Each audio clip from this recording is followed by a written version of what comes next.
Good. All right, so we just got here to the customer's drop-off location. So we'll unload, and then I'll meet you guys pretty much at the end of the video at this point to go over the profit for the day. For the most part, we're about 50% way done, so see you soon. Strong won't last, strong won't last, strong won't last.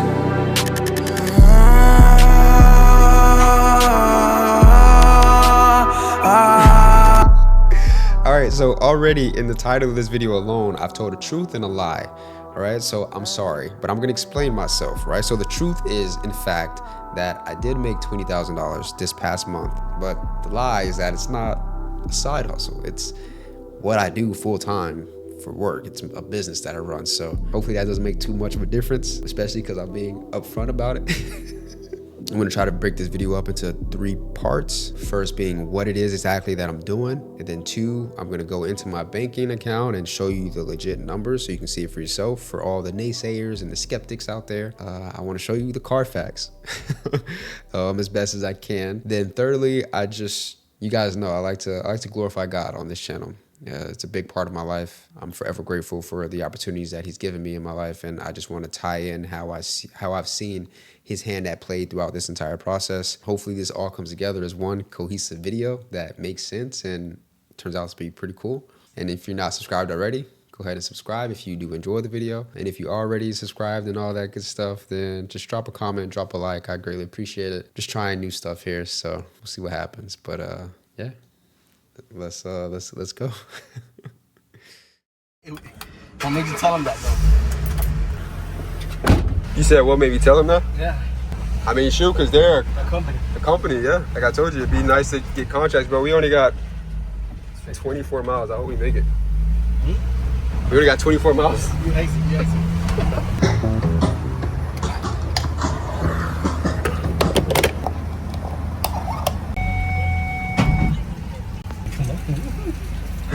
You don't want to be in my vlog? How much? 33.76. Perfect. Bro, it smells so foul up there. I know, it actually ain't that bad. Oh, yeah. I'm good though, right? Okay, appreciate it. I got you. But I did the same thing yesterday too. I did the same exact thing yesterday. What are you recording, bro? I know you. You in this bit, bro. Remember, it's wide angle. Yep. What's up, brother? Yep. Construction. What is that? A furniture household. furniture. Oh, is it a ticket? Yeah. Okay. It's in the middle. In the middle here? No far away. Close Okay. to On the other side of him? Yeah, please. Okay. All right, so what is it that I do? Great question.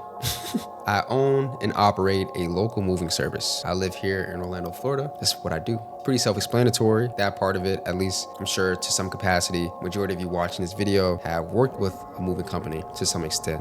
So yeah, residential, commercial moves, and some of the other services that kind of go hand in hand with that I also offer is things like junk removal and furniture delivery, furniture assembly, and as of recent, I just started reselling furniture. So for example, I'll walk you through a typical scenario. I may show up to someone's house, move their furniture from point A to point B. We're gonna take this set, that brown box, and those 2 chairs. Okay. Table. So we're gonna have to take, or we'll put them in the cars as best we can, whatever we end up doing, but This will all be packed up here. it all needs to go. I'm not sure how we'll get it there. Let me get this switch up here. And are we taking TVs and things like that as well? Okay. And then from there, they may be wanting to minimize or just have furniture that they no longer really want that doesn't fit their new home. Happens frequently. And so they'll have us junk remove it. So we'll take that furniture and go take it to the landfill or whatever as a separate service. So that's additional. Sometimes that furniture that we're getting rid of is still in decent condition. So we can either donate it, which is what I was doing in the past. But as of recent, I started reselling this furniture. So I went out and bought 2 storage units and I put all my moving supplies in there, my equipment, things like that. And I also put this furniture in there for holding. And then I went ahead and got some people in my circle to make a account online to where I can post this furniture and resell it to people looking to buy it. I paid them a commission for whatever furniture they get off. I found a way to create like an ecosystem off of the same piece of furniture. So the same piece of furniture that I can show up and get paid to move from here to here, I can now get paid to remove it from the premises and then resell that furniture to someone else and make money off that same piece of furniture in 3 different ways. It's crazy sometimes. It's wild, but it works, and I've been doing it for the last month. It's what's brought me here to be making this video. So that's pretty much what I'm doing. I'm trying to keep this video on point, and I don't want it to be too long, so I want to make sure I hit this stuff. Now I want to talk about how much I make doing it. All right, so I'm gonna end this segment, and then I'm gonna start another segment talking about that. So I'll see you in about 5 minutes once I gather my thoughts, but probably for you guys it'll be half a second. All right. Hopefully that worked out smooth and that doesn't look corny. Probably does. My first time trying that. I think it was pretty cool. I'm gonna screenshot what I see here in front of me. So if we look at June, right? So this is in my banking account. I opened this account in April, but I didn't actually start using it and depositing funds into it until June. I didn't start doing business with the account until June. So that's the only month that we're able to look at because today is currently July 12th. The statement for July is not posted yet. So if you look at this, it says 8,700, or excuse me, it says 15,000 for income and then 6,400 for spending, and then there's a surplus of 8,700, right? So the total, I guess the first move that I had was June 8th. So that's when this actually starts in June, 8 days into June, June 8th. It's gonna go all the way to July 11th. So a little bit over 30 days. I don't know, what is that, like 33 days, something like that. This video is based off of 33 days worth of data. So 33 days. This is just for June. The portion, those 11 days into July, we don't see here because this is just June's statement. There's something separate that I have to look at to see July. Even though the statement for July is not completed because it's only July 12th, there's still something I can look at to track the total income for July so far. So June was 15,000 income, 6,400 in spending, and that creates a surplus of about 8,700. And then if we look at income, total income for July, as of July 11th, again, today is July 12th as of this recording. I'll show you this here for proof. That's kind of blurry. You see here, gosh, you can't even really see it. Bro, today's July 12th. Freaking A. I'm trying to like be efficient, I guess, but it's kind of hard. Anyways, today is July 12th. This dates all the way to July 11th. So the total income for July so far, these 11 days, is 7,500. So if you add that to the total income for June, the 15,000, there's 22,500. So that's gross. So if you don't know what gross means in this context, gross is like in total. So if I sell this mouse for $100 and someone gives me $100 for it, I grossed $100 on this sell, but I bought the mouse myself for $10. So my net profit is $90 because it cost me $10 to obtain the mouse. I sold it for $100, my gross revenue, and then my net profit, what I take away after expenses, is $90 because again, it cost me $10 to buy the mouse for myself. I'm sure most of you already understand this, but I'm sure we have some stragglers out there, so I want to be considerate of everyone. We did a gross of about 22,500 for the past net 33 days, June 8th to July 11th. So I can't see my total expenses, or at least I don't know. Well, I can just do this. The current balance that's going to be sitting in my account, I use Wave for my invoicing and my payroll and accounting and stuff like that. It's a finance app that I just use on my phone. Customers submit payments to Wave. I create an invoice and then I can either email it to them or I can collect their card information over the phone and import their card information manually. So payment goes to Wave, and then after like 2 to 3 business days, Wave then deposits those funds into my banking account. So currently there's some funds sitting in Wave from some recent jobs we did that aren't being represented on this with this information, with this balance. Once that stuff clears, there's going to be a balance of about $14,500 in my business account, and that's after all expenses. Oh, and I also have some cash I have to put in there as well, so it might be closer to 15,000. So that's a retention of $15,000 with a gross revenue of $22,000, $22,500 within a net of like 33 days from June 8th to July 11th. I hope this made sense. I hope I delivered that effectively. I won't know until I go back and try to edit it, and I'm like, what the freak? And sometimes throughout the day, if I finish up early enough, I can go visit another job site and help out another crew, or just show up and show myself to the customer. And a lot of times they'll see me and they'll be like, oh, you're Darius, like you're the owner and stuff, and they'll have this like reaction, which is sometimes kind of funny to watch, because either they don't expect me to be black, or they like I look younger than I am. I'm 27, and sometimes they think I'm like 19 or something. And they're like, what? You're the person I've been dealing with this whole time? And I'm like, yeah, that's me. And then factoring in junk removal, I did a job the other day for a lady with my brother, actually, because I was just starting to incorporate junk removal. It's proven to be pretty lucrative, so trying to funnel a good system. I worked the beginning jobs myself so that I can see the scope of how it goes and what I'm gonna be asking the guys to go through. So I did a job the other day with my brother for a lady who was going through a divorce, and she didn't work. She didn't have a job. He was the one making all the money. So she was short on the funds, and she was like on the phone crying to me, literally. Yeah, that was quite an experience. But nonetheless, me and my brother showed up, and she had some furniture that was in great condition. I have some pictures of it I'll even share with you here. She had some furniture that was in great condition that she just didn't have the money to take to Georgia, or she just didn't want to deal with the hassle of getting it out there. So she pays me $500 to remove it. And then I go and buy some storage units and put this stuff in the storage units, and then resell that same furniture for another $300-400. It's like double dipping on the same piece of furniture, you know what I mean? Sometimes triple dipping if I do a move first and then junk removal and then resell it. So it's like creating an ecosystem off of this furniture. Like the moving industry is so rewarding, especially for someone like me. Like I'm in good shape. I'm still young and healthy, and by the grace of God, I'm ambitious and stuff, so I'm willing to get out there and sweat and be in the sun and doing long days to where this stuff, like it makes sense for me. It's been very rewarding. It's entry level, like services like having a lawn mowing service, a junk removal service, moving service, or pool cleaning service, like those kind of things. Very entry level into the business world for people who want to get into that. These kind of services, these labor-based services, they're very lucrative.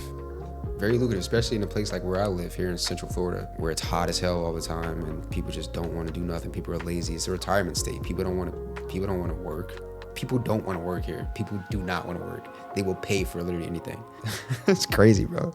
It's absolutely crazy. So I'm barely scratching the surface of what is out there. Some of the companies that I've worked for in the past have had goals, literally just to clear their overhead for the month. They need to make at least $300,000, $400,000, $200,000 just to be in profit for the month, because you got insurance, you got to pay the guys, you got warehouses and all this stuff, you got the trucks, you got your marketing and supplies and just everything. There's just so much that goes into it on a much larger scale that I'm not anywhere near yet. But even going over these numbers with you guys right now, there's a part of me that's like, man, that doesn't even sound like enough, like for everything I had to go through. Because bro, some nights I don't sleep, don't eat.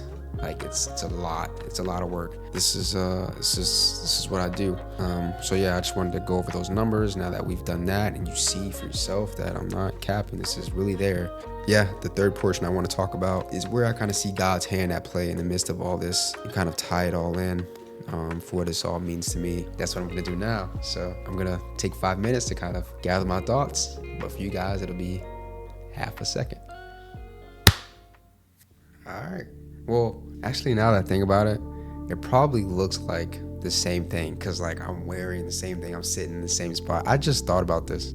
It's gonna look dumb. It's gonna look dumb, bro, because I'm sitting and nothing's changed. This was like the first video that I posted on this channel that really like got this channel going. And in this video, I was in a crazy place. I was in a very crazy place, both financially, emotionally, spiritually. I had just gotten dumped. I had just lost every dollar that I had to my name. Literally, I had nothing. I had nothing, bro. I could barely even freaking buy cat food for Noah. No joke. I had nothing. Spiritually, I was just I was just all over the place. I didn't know where to look. I didn't know where to find God. It was a mess. It was a mess. And this was, when was that? When did I post that video? That was 6 months ago. So it's July now. So that was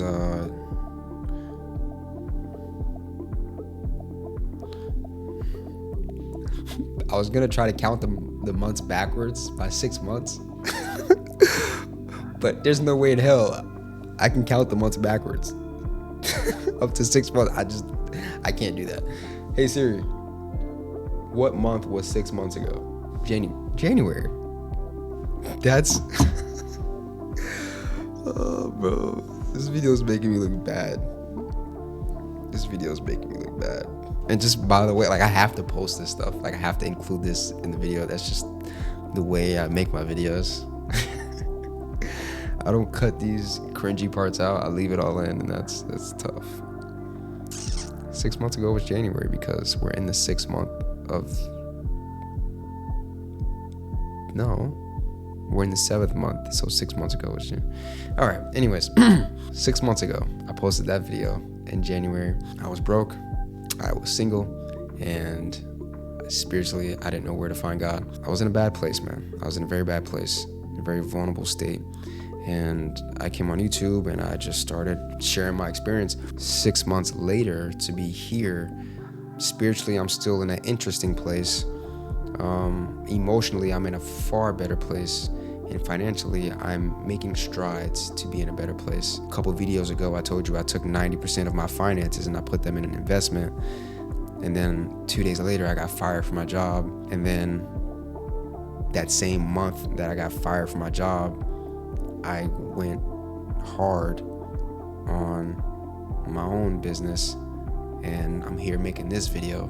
It's just interesting how life has been as of recent. I see God at work in a lot of this because none of this could I do myself. And I'm still far away from where I personally for myself would like to be. I'm far away from that because I want to have a family. You know, I want to be set up. I want to be financially stable. I want to be able to provide and live my life and enjoy my life. I want that. I want to be able to take care of my family and take care of my mom and take my mom out places and travel, and I want to do all those things. Of course, who wouldn't? So I'm trying to figure out how I get there, and I'm just kind of taking it one day at a time. But there has been progress. There's been progress that I have to take time and say thank you for. I have to be grateful for. I have to recognize these things and express my gratitude. You know, get on my knees before God and just say thank you. Just say thank you for giving me just the physical capacity to be able to do something like this, to get up and be able to work. So many people can't even get up and work, want to, but just can't. Some people just aren't willing to. Some people just don't know what's out there. Lack of information, lack of resources, whatever the case may be. But I am both capable and willing to. So by the grace of God, I've been blessed to be in this kind of position. I just have to remind myself sometimes to slow down and just say thank you for what I have accomplished, what He has given me. Just say thank you. We all have to do that. Or once we get out of the busy season for moving, you know, business could be slow and desolate and all this stuff, like obstacles to come that I can't foresee. But it's just to live in the moment and appreciate where you are. Is something that we all have to do. And when you do that, when you live your life in that way, appreciating the moment for the moment, life, it's much more fulfilling that way. When you just appreciate what you have now. Don't worry about the challenges of tomorrow. Appreciate what you have and where you are now. It's a pretty cool experience. You experience life in a completely different light. There's challenges that I'm gonna run into that I've never faced before. You know, shoot, recently, I had a team taking care of a job where they were on the job and they slid a dresser instead of picking it up. Apparently the customer had a bunch of glass furniture, so they were like skeptical of putting it on like dollies and maneuvering it. They slid it for whatever reason, which is a no-no. You don't slide furniture. They slid it on wood floor, scratched the floor 3 days before the customer was supposed to be selling the house, and I got hit with a potential lawsuit. They started threatening me to sue me. Wanted to sue me, man. And it was like $10,000 worth of repair that they had gotten a quote for, like $10,000 worth. So they were upset about that, obviously. So I had to maneuver that whole situation. And God showed His face again and stepped in and intervened and helped me find a floor specialist who was able to go in and repair it for like $1,000. It cost me.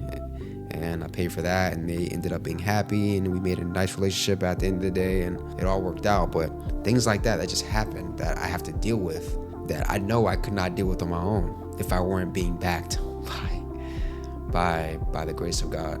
So when I go to church and everything, these are things that I keep on the forefront of my mind when I'm praising and worshiping, just saying thank you just for everything, even for the little things that I overlooked that I don't even realize that he played a role in. So I just say thank you for those things, because I've come a long way from where I was when some of you guys initially met me. I came a long way, and to be at where I'm at now and be hopeful about the future and all this stuff, it's